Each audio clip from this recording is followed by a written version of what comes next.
Pixar has had a phenomenal success at hitting them out of the park. And I didn't think that two could be as good as one because one was so complete. Two broadened it up a little bit. Three drilled it. And then when Andy said goodbye, and the last shot is of us on the porch, which if I recall, that was the last shot of the movie, supposed to be. But again, my memory is that the little girls, Bonnie, saw us. You go, wait a minute, she could probably take care of us. And you're thinking to yourself in preliminary look at it, hey, why not? And then they came up with four, and it changed many times. The story changed. I only got snippets of it. And of course, is Buzz got a bigger part besides just going, always watching Woody's back? Woody, look out! Look out, Woody!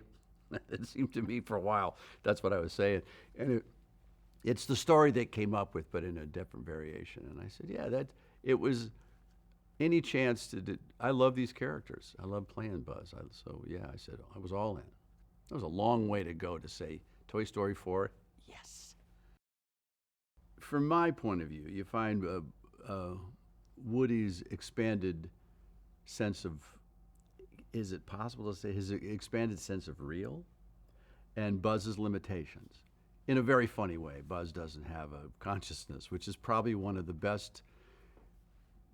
biggest laughs to me to do it.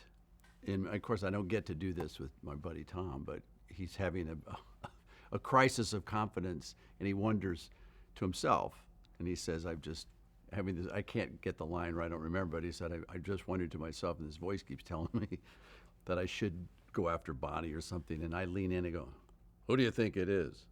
And it's so Buzz. And he goes, my inner voice. Yeah, I get it. Who is it? Like I can't even fathom another voice in me talking. And Buzz is so linear and so who I wish I was. He was so duty oriented. He's engaged only in one thing, and he finds an inner voice. But it's plastic, and it works for Buzz. I'm nothing without Woody, because he really gave me my personality, because it was what I see no sign of intelligent life anywhere. Hello, ha! That's the beginning of it. My sense of being was created by looking at that cowboy, and I get to bounce off him. In a weird way, Buzz now has to stand on his own 2 feet, and he does.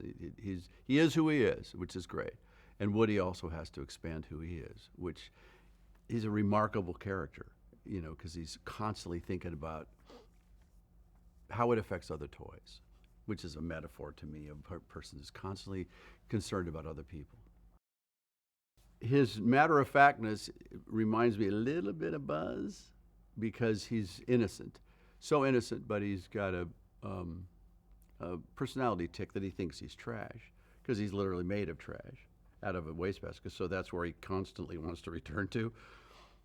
And his point of view is so fresh for this, because he's a throwaway. None of us were throwaway. We were all bought. We're bought boxes, went to a store. However, our creation was, his creation was, a little girl made him. So it makes him very special to humans, not so special to himself. And certainly we're open to it. It's a toy. She loves him. He's accepting it. But it opens up a great world of unacceptable things and throwaway items and throwaway toys, but there's still a value. It's a tremendously illuminating plot. I just love where they're going with this. Well, now Duke Gaboom was kind of an emotional problem for me, because when I first heard him, if you got him a little larger, he's kind of Buzz-like. And I told them that, and I told Keanu the same thing, and he thought the same thing. He's going, it's got to be a bit kind of bravado like Buzz. And I said, so he made some adjustments, but he was so kind that he said, I don't want to get into the Buzz world. I says, no, I don't want to be walking through town in the John Wick world, or Neo, for the love of God. So he made some adjustments.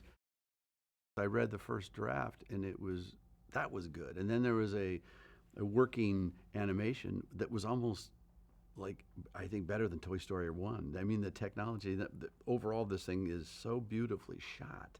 It's so rich. It's almost startling, the hair on the kid's head, and it was amazing looking at the Bonnie's eyes. It was a lot of it was amazing.